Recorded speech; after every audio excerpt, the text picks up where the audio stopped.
Hello class. तो देखो, आज जो टॉपिक हम लोग डिस्कस करने जा रहे हैं ना, बेसिकली ये टॉपिक बात कर रहा है किसके रिगार्डिंग, तो ये फंडामेंटल ऑफ इन्वेस्टमेंट का टॉपिक है। ठीक है। फंडामेंटल ऑफ इन्वेस्टमेंट में जो टॉपिक हम डिस्कस करने जा रहे हैं, उस टॉपिक का नाम है डेरिवेटिव्स। ठीक है। जब हम लोग बात करते हैं, जब हम लोग फंडामेंटल ऑफ इन्वेस्टमेंट के टॉपिक को पढ़ते हैं, तो वहां पर एक सबसे बड़ा प्रॉब्लम, एक सबसे बड़ा सवाल आता है कि ये डेरिवेटिव्स है क्या है। तो जब बात करते हैं डेरिवेटिव्स की, तो डेरिवेटिव्स को अगर सिंपल टर्म में समझो, नॉर्मल टर्म में आपको मैं बताऊं कि डेरिवेटिव्स बेसिकली कहता क्या है, तो derivative simply means which derives their value. यानी डेरिवेटिव्स कहने का मतलब क्या है, derivatives means which derive their value. Derive their value कहने का मतलब क्या, derive their value, derive their value कहने का मतलब क्या, कि वह जो अपनी वैल्यू को क्या करता है, निकालता है। ठीक है, डिराइव करता है, वो अपनी वैल्यू को क्या करता है, निकालता है या डिराइव करता है। कहाँ से निकालेगा, तो वो कुछ भी हो सकता है। ठीक है। आइदर वो क्या हो सकती है, कॉमोडिटी हो सकती है, किसी भी तरीके की कॉमोडिटी। आइदर वो क्या हो सकती है, सिक्योरिटीज हो सकती है, तो वो सिक्योरिटीज किसी भी तरीके की हो सकती है। तो बेसिकली कॉमोडिटी से निकाले या सिक्योरिटी से निकाले। जैसे समझो यहाँ पर, अभी यहाँ पर मैं बात करूं तो मैं आपको क्या कर रहा हूँ, मैं आपको पढ़ा रहा हूँ। और जब मैं आपको पढ़ा रहा हूँ, क्या मेरे पढ़ाने से पहले, मेरे इस लेक्चर से पहले, क्या आपके पास इस डेरिवेटिव्स के रिगार्डिंग, इस डेरिवेटिव्स चैप्टर्स के रिगार्डिंग क्या आपके पास नॉलेज है? आप कह सकते हो हाँ सर, कुछ के पास है। कुछ बच्चे ऐसे होंगे जिनको ये सब भी पहली बार सुना होगा और कुछ को पता भी नहीं होगा। लेकिन क्या मेरे बताने के बाद क्या आपको इस चैप्टर के बारे में नॉलेज हो जाएगा? तो कहते हो, तो आप कह सकते हो कि हाँ सर, कुछ कुछ तो आइडिया हो जाएगा। मतलब क्या कि आपने क्या किया इस चैप्टर की, यानी अगर मैं कहूँ तो आपने इस चैप्टर के कॉन्टेक्स्ट में अपनी वैल्यू कहाँ से डिराइव की? तो फ्रॉम मी। अगर मेरी नॉलेज इस चैप्टर में हाई होगी, यानी मुझे इस चैप्टर्स के रिगार्डिंग बहुत कुछ पता होगा, तो मैं आपको वो सारा नॉलेज का ट्रांसफॉर्म करूंगा, वो सारा नॉलेज मैं आपको बताऊंगा। और जो भी मैं नॉलेज दूंगा उससे आपकी वैल्यू क्या हो जाएगी, बढ़ जाएगी। लेकिन मतलब समझ लो कि मान लो कि मेरे पास इस चैप्टर के रिगार्डिंग ही कम नॉलेज है, तो उस केस में मैं जितना नॉलेज दूंगा वो उतना ही आपके लिए सफिशियंट होगा। और इस चैप्टर में आपकी नॉलेज क्या हो जाएगी, कम हो जाएगी। मतलब कहने का क्या, कि जिस तरीके से मेरी वैल्यू, उसी तरीके से क्या हो जाएगी आपकी वैल्यू। मतलब क्या, you are fully dependent upon me to derive your value. You are fully dependent upon me to derive your value. If my value is to be high, then your value is also is to be high.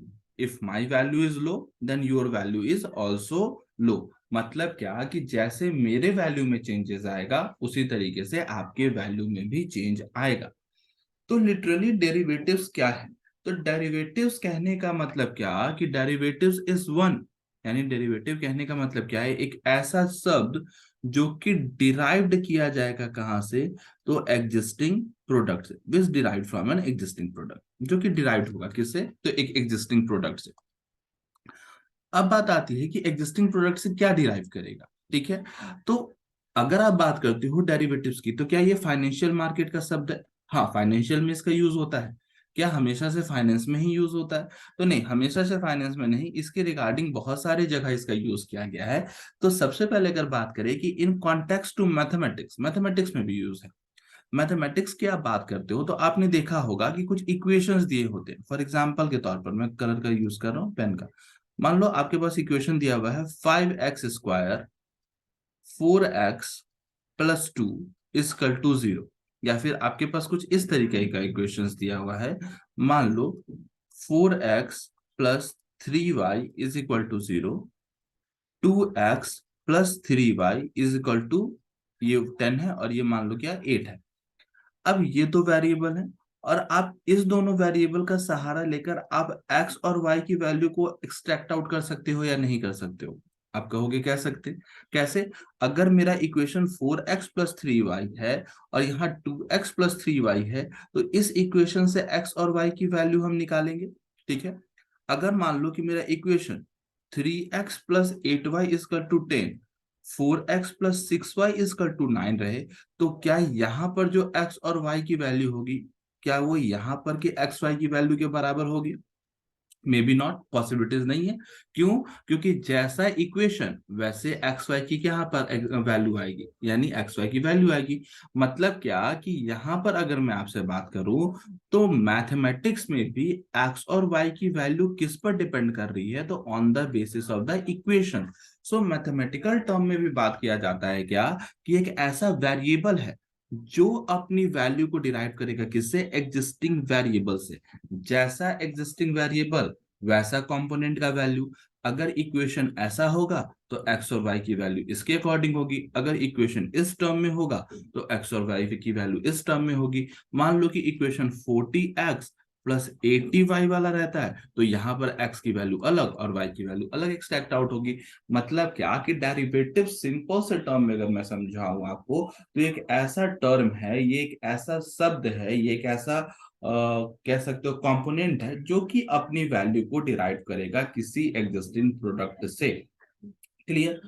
लेकिन जब बात करते हैं तो derivatives, ये existing product कहने का मतलब क्या, कि वो एग्जिस्टिंग प्रोडक्ट क्या है।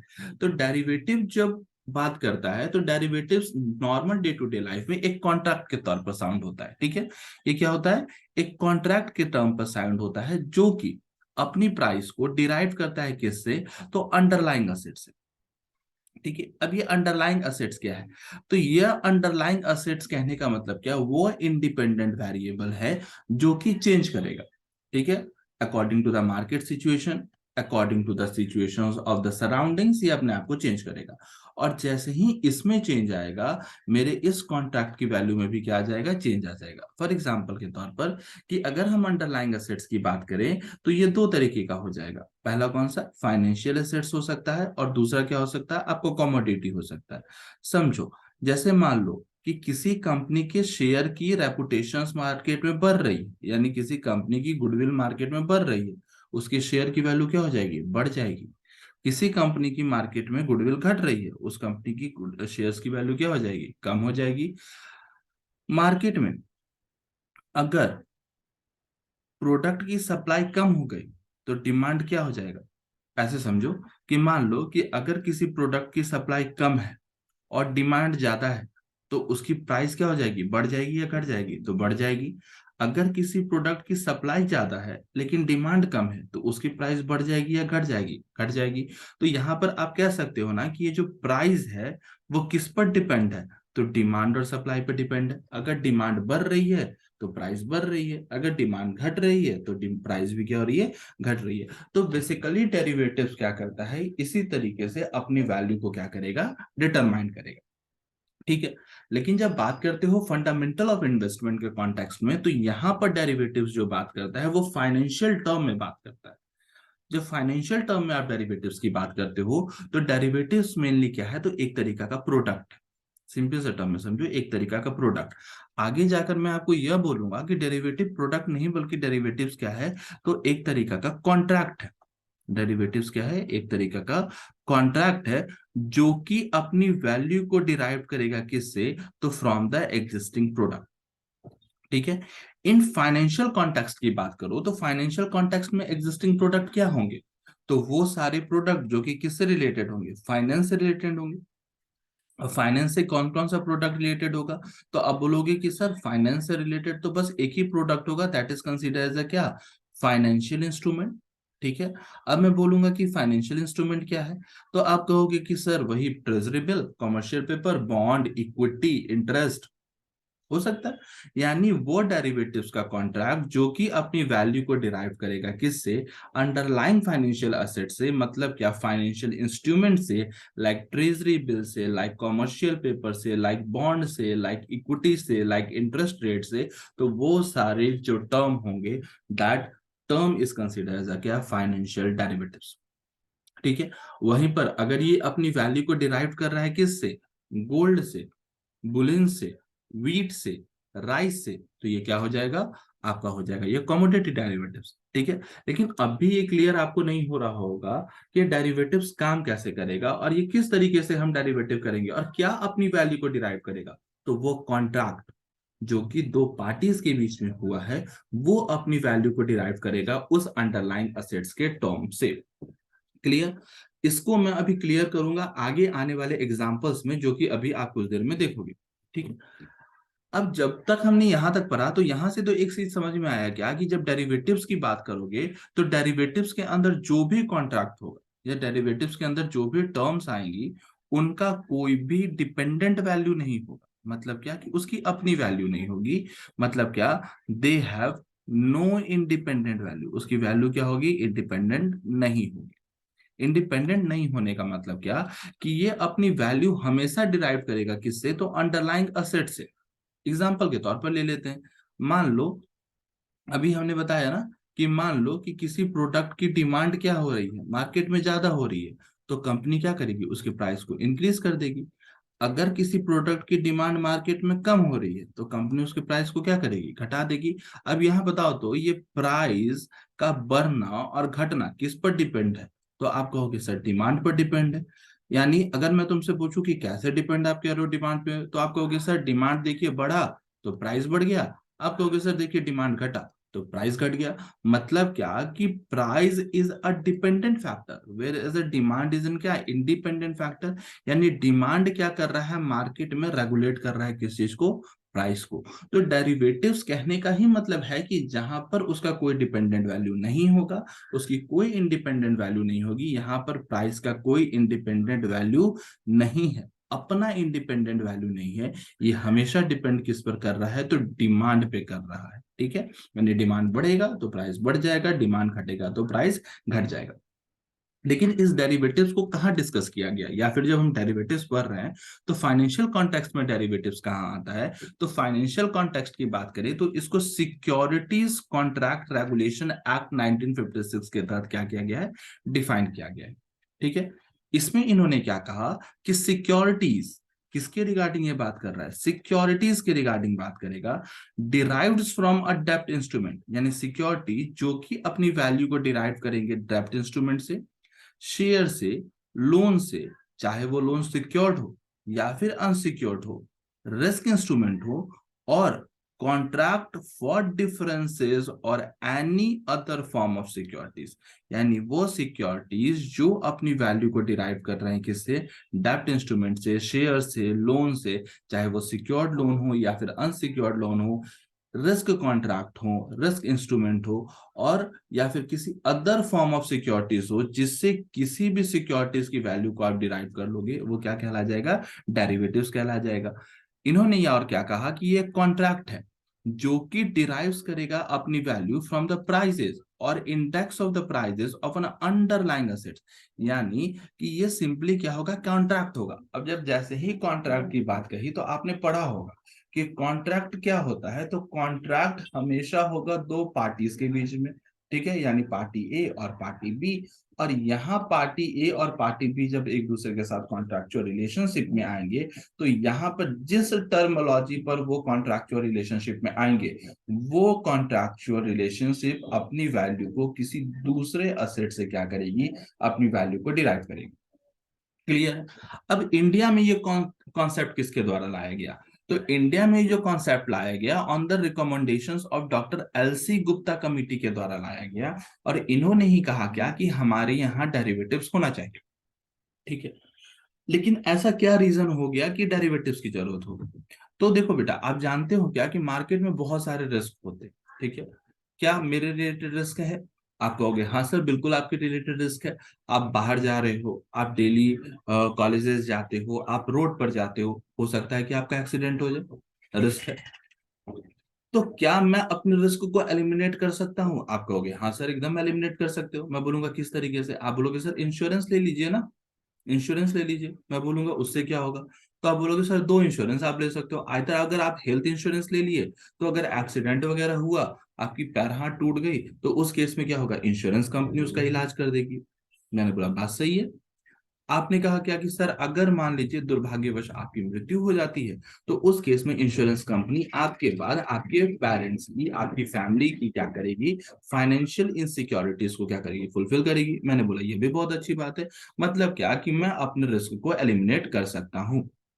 ठीक है, लेकिन अब एक बात बताओ, मैं मार्केट है, मार्केट, ठीक है मार्केट है, अब मार्केट के रिस्क को मैं कैसे एलिमिनेट करूं। क्यों, क्योंकि मार्केट तो क्या काम कर रहा है, डिमांड और सप्लाई पे काम कर रहा है। अभी रशिया यूक्रेन का युद्ध हो रहा है, और रशिया यूक्रेन के युद्ध से पेट्रोल की कीमत में अगर इजाफा हो रहा है तो मेरी पॉकेट तो अफेक्ट हो रही है ना। उसके रिस्क को मैं किस तरीके से एलिमिनेट करूं। आज मार्केट में मान लो कि सूखा का कंडीशन आ जाता है, ड्राउट जिसको आप कहते हो, सूखा का कंडीशन आ जाता है, तो उस केस में गेहूं चावल की कीमत में वृद्धि हो जाएगी। ठीक है। तो उस केस में मैं अपने रिस्क को कैसे एलिमिनेट करूं, वो फार्मर अपने रिस्क को कैसे एलिमिनेट करेगा, वो बेकरी शॉप अपने रिस्क को कैसे एलिमिनेट करेगा, इसके रिगार्डिंग भी तो कुछ होना चाहिए। तो कहा क्या कि मार्केट में बहुत सारे रिस्क होते हैं और वो रिस्क मार्केट कंडीशंस पर डिपेंड करते हैं, असेट्स एंड लायबिलिटीज की वैल्यू के चेंजेस होने पर डिपेंड करते हैं। तो उन सब सारे रिस्क को रिड्यूस करने के लिए हमें एक कॉन्ट्रैक्ट की जरूरत होती है। That contract is considered an derivatives contract, और फ्रॉम दैट पॉइंट हमारे यहाँ डेरिवेटिव्स कॉन्ट्रैक्ट का एस्टैब्लिशमेंट होता है फॉर दैट पर्पस। ठीक है। जब बात करते हैं कि डेरिवेटिव्स कॉन्ट्रैक्ट का आपके यहाँ एस्टैब्लिशमेंट हो गया, तो ये डेरिवेटिव्स कॉन्ट्रैक्ट काम किस तरीके से कर रहा है, ये क्या विशेषताओं के साथ आया, फीचर्स क्या थे डेरिवेटिव्स कॉन्ट्रैक्ट के। तो कहा क्या कि जब डेरिवेटिव्स कॉन्ट्रैक्ट की बात करते हो तो सबसे पहला फीचर था क्या कि इसका डिपेंडेंट वैल्यू नहीं था। It has no independent value. मतलब क्या कि डेरिवेटिव्स कॉन्ट्रैक्ट में जैसे ही आप इंटर करोगे, दो पार्टीज अगर इंटर करेंगी, तो जिस भी मैटर पर वो इंटर कर रही हैं, ठीक है, वो किस पर डिपेंड होगा, वो अंडरलाइंग असेट्स पर डिपेंड होगा। अंडरलाइंग असेट्स कहने का मतलब क्या, gold, share, wheat, rice, etc.. ठीक है, कुछ भी हो सकता है। अगर इस अंडरलाइंग असेट्स की वैल्यू बढ़ेगी, मेरे डेरिवेटिव्स कॉन्ट्रैक्ट की वैल्यू बढ़ जाएगी। अगर मेरे अंडरलाइंग असेट्स की वैल्यू घटेगी, मेरे डेरिवेटिव्स कॉन्ट्रैक्ट की वैल्यू घट जाएगी। फॉर एग्जांपल के तौर पर, आप जब मुझसे अभी पढ़ रहे हो, आप किस पर डिपेंड हो, आप मेरे पर डिपेंड हो। अगर मेरी नॉलेज अच्छी है तो आपकी नॉलेज बढ़ जाएगी, अगर मेरी नॉलेज वीक है आपकी नॉलेज घट जाएगी। तो नॉर्मली अगर मैं कहूँ क्या हो, तो आप कौन से फैक्टर में अभी काम कर रहे हो, you are a dependent factor on whom, on me, because I am an independent factor. मेरी जैसी वैल्यू उस तरीके से आपकी वैल्यू, मेरी वैल्यू बढ़ेगी आपकी वैल्यू बढ़ जाएगी, आपकी वैल्यू मेरी वैल्यू घटेगी आपकी वैल्यू घट जाएगी। हो सकता है। दूसरा, आप इस कॉन्टेक्स्ट में भी समझ सकते हो कि मेरे लिए आप इंडिपेंडेंट फैक्टर हो, मैं डिपेंडेंट फैक्टर हूं। अगर आपको मेरी पढ़ाई अच्छी लगेगी तो मेरी वैल्यू क्या हो जाएगी, बढ़ती चली जाएगी।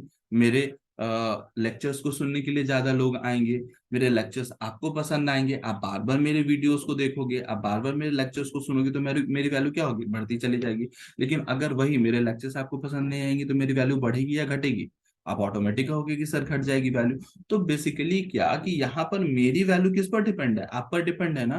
तो डेरिवेटिव्स मार्केट में भी यही कहा जाता है कि यहाँ पर जो कॉन्ट्रैक्ट होगा उसकी वैल्यू डिपेंड होगी अंडरलाइंग असेट्स पर।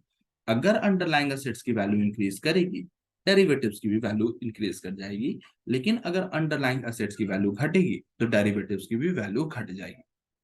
दूसरा, डेरिवेटिव्स का फीचर्स क्या है, ये प्री डिटरमाइंड फिक्स्ड ड्यूरेशंस के लिए किया जाता है।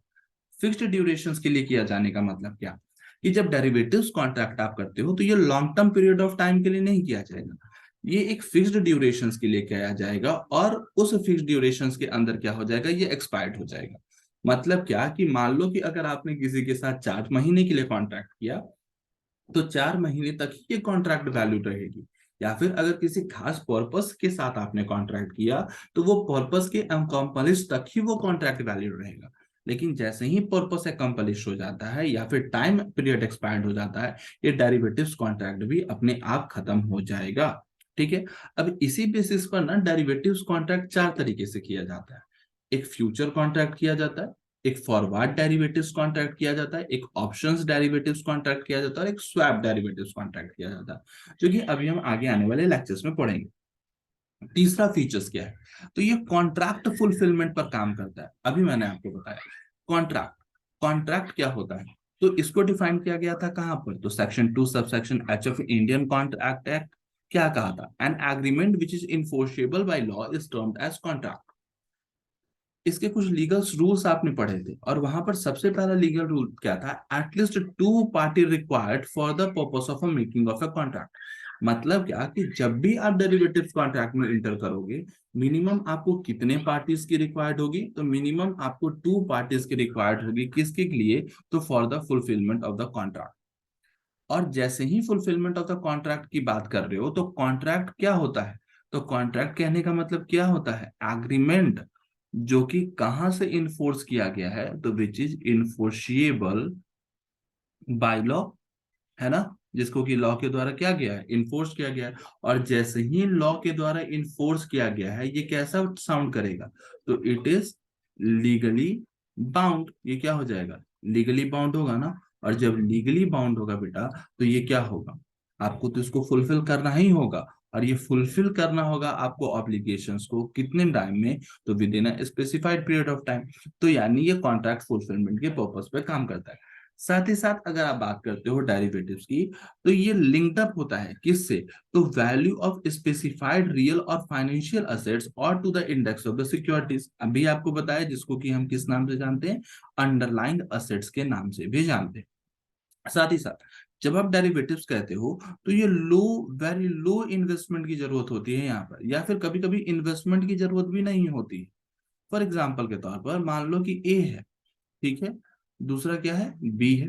सिर्फ एग्जांपल के तौर पर समझा रहा हूं, मैं भी ये नहीं कह रहा हूं कि यही डेरिवेटिव्स कॉन्ट्रैक्ट है, बस मैं समझा रहा हूं। मान लो कि ए है, ए कहता है क्या, कि देखो भाई सोना का अभी कीमत चल रहा है 10,000 रुपए, ठीक है। बी भी कहता है हाँ सोने की कीमत 10,000 रुपए चल रहे हैं। ए कहता है क्या, कि आफ्टर 3 मंथ ये सोने की कीमत क्या हो जाएगी, बढ़ जाएगी, ठीक है। बी कहता है कि नहीं भाई, आफ्टर 3 मंथ सोने की कीमत क्या हो जाएगी, घट जाएगी, ठीक है। ए कहता है क्या, कि अगर सोने की कीमत बढ़ जाएगी, ठीक है, तो मैं तुमसे क्या करूंगा, सोना मार्केट से मैं तुमसे क्या करूंगा, सोना परचेज कर लूंगा और मार्केट में सोल्ड कर दूंगा। ये कहता है क्या, कि अगर सोने की कीमत घट जाएगी तो मैं तुमसे क्या करूंगा, सोना परचेज कर लूंगा और मार्केट में बेच दूंगा। तो बेसिकली यहाँ पर जो कॉन्ट्रैक्ट दोनों के बीच में हुआ दैट इज कंसीडर्ड एज क्या, डेरिवेटिव्स कॉन्ट्रैक्ट। क्या यहाँ पर इन दोनों को कॉन्ट्रैक्ट करने के लिए कोई इनिशियल इन्वेस्टमेंट की जरूरत थी, नहीं जरूरत थी। अभी आपको ये थोड़ा सा हार्ड लगा होगा तो मैं और इजी वाला लैंग्वेज समझाता हूँ, समझो। मान लो कि ए है और बी है, ठीक है। ए कहती है क्या, कि आज की मैच इंडिया जीत जाएगी, ठीक है। बी कहता है क्या, या फिर हाँ, इंडिया नहीं, मान लो कि ए कहता है क्या, कि आज की मैच रॉयल चैलेंजर बैंगलोर जीतेगी, ठीक है।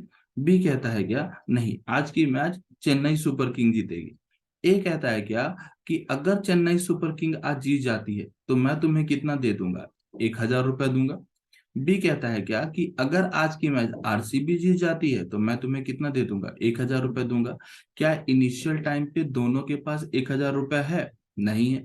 लेकिन क्या दोनों एक दूसरे के साथ कॉन्ट्रैक्चुअल ऑब्लिगेशंस में आ गए हैं, हाँ आ गए हैं। आप कहोगे सर ये लीगली बाउंड तो नहीं है, वो हम बाद में बात करेंगे। अभी मैं सिंपल टर्म में बोल रहा हूँ, क्या यहाँ पर दोनों एक दूसरे के साथ कॉन्ट्रैक्चुअल रिलेशनशिप में आ गए, क्या ये कॉन्ट्रैक्ट करने के लिए इनको इनिशियल इन्वेस्टमेंट की जरूरत पड़ी, नहीं। ना ए के पास पैसा है ना बी के पास पैसा है।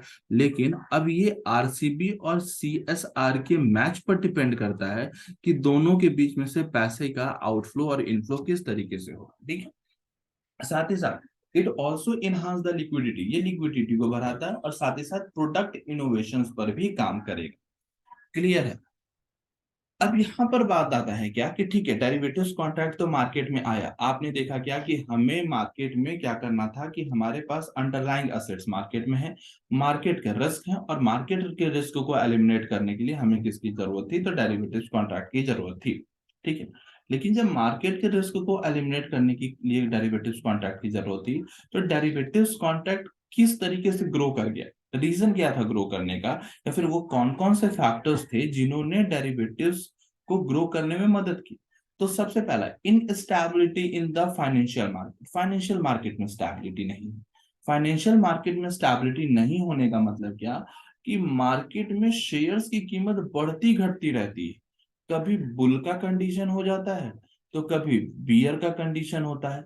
और जब ये बुल और बियर का कंडीशन होता है तो इससे बड़े लोग उतनी अफेक्ट नहीं होते हैं, लेकिन जो छोटे तबके के लोग होते हैं जो कुछ शेयर्स में डीलिंग करती हैं, यानी जो सेफ प्लेयर्स होते हैं, उनको क्या होता है, नुकसान का सामना करना पड़ जाता है, ठीक है। कभी कभी फायदा भी होता है। तो इनस्टेबिलिटी फाइनेंशियल मार्केट में थी, जिसने क्या किया, डेरिवेटिव्स को ग्रो करने में मदद की।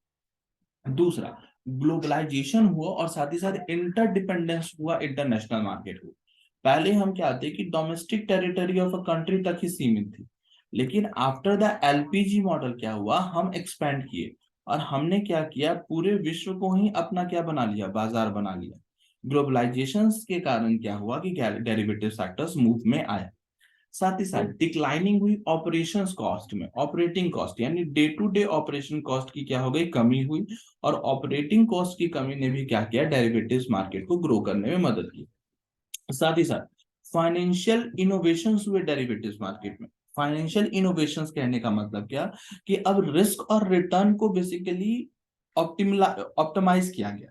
जैसे आप लोगों ने पोर्टफोलियो एनालिसिस देखा था, तो पोर्टफोलियो एनालिसिस में बेसिकली क्या किया गया था, रिस्क और रिटर्न को मिनिमाइज करने की कोशिश की गई थी, ताकि आप क्या कर सको, हाइयर रिटर्न ले सको, साथ ही साथ आप रिस्क को घटा सको, साथ ही साथ आपका ट्रांजेक्शन कॉस्ट भी कम हो सके as compare to individual financial assets. तो इन सारी चीजों को ध्यान में रखते हुए क्या हुआ कि डेरिवेटिव्स मार्केट में ग्रो हुए।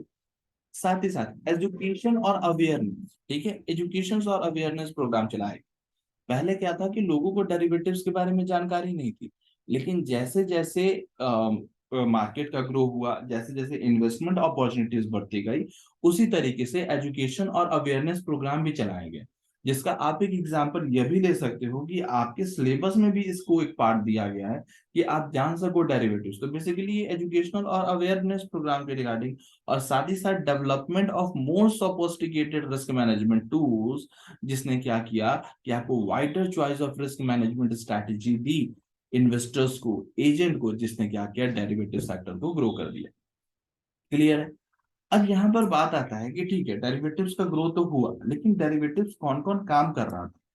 तो नॉर्मल टर्म में बात करें तो मार्केट में दो डेरिवेटिव्स काम करते हैं बेटा।